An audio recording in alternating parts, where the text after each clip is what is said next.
9 February रोजी सेलू येथून 2 मित्रांसोबत निघून गेलेल्या अनिकेत बळवंत शेरे यांची माहिती देणाऱ्यास देणार 1 लाखाचे बक्षीस। संपर्क निकिता शेरे, सेलू, जिल्हा परभणी।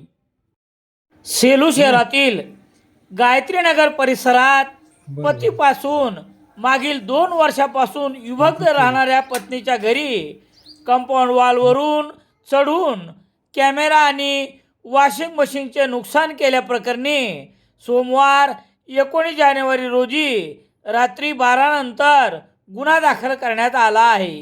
याबाबत पोलिसांनी दिलेली माहिती याप्रमाणे।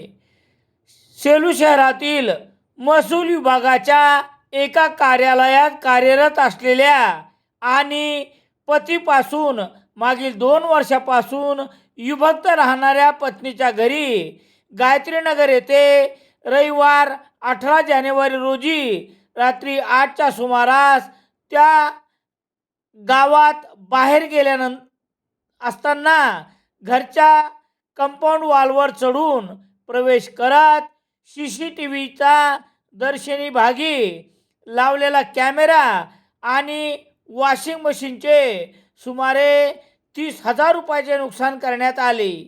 घडलेल्या या घटनेची माहिती शेजारी राहणाऱ्यांनी या पत्नीस दिली तेव्हा त्या आई, वडील आणि नातेवाईकासह घटनास्थळी पोहोचल्या। या पतीपासून विभक्त झालेल्या पत्नीबरोबर दहशत घालण्याच्या या प्रकाराने घाबरलेल्या पत्नीने थेट पोलीस ठाणे गाठले।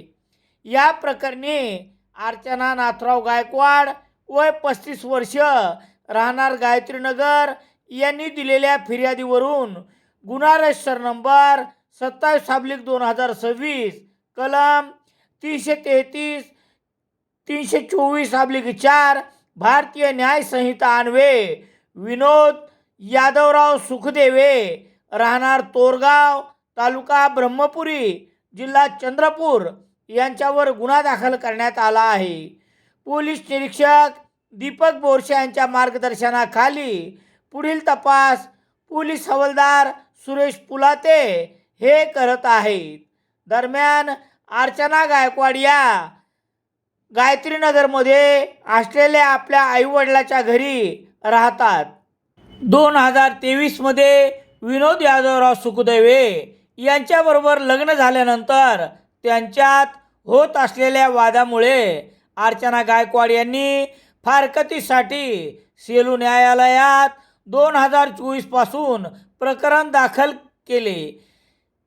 विभक्त राहतात तरी देखील पती हा वारंवार त्रास देत असून संभाजीनगर येथे 21 मे 2024 रोजी नातेवाईकाच्या घरी असताना असाच त्रास देण्याचा प्रयत्न केला तर सेलू येथे घरफोडी करून वडिलांच्या सेवानिवृत्ती कागदपत्रे, रोख रक्कम 50,000 रुपये आणि घरातील TV घेऊन गेल्याप्रकरणी 1 मे 2024 रोजी पोलिसात तक्रार करण्यात आली होती। या सर्व त्रासाला कंटाळून अर्चना गायकवाड हिने घटस्फोटासाठी 7 नोव्हेंबर 2024 रोजी अर्ज केलेला आहे।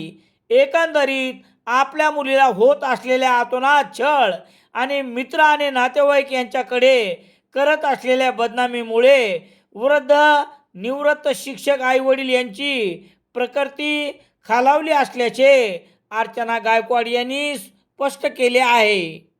दैनिक लोकसत्ता सेलू शहरात मिळण्यासाठी संपर्क Balaji newspaper agency, bus stand, Selu.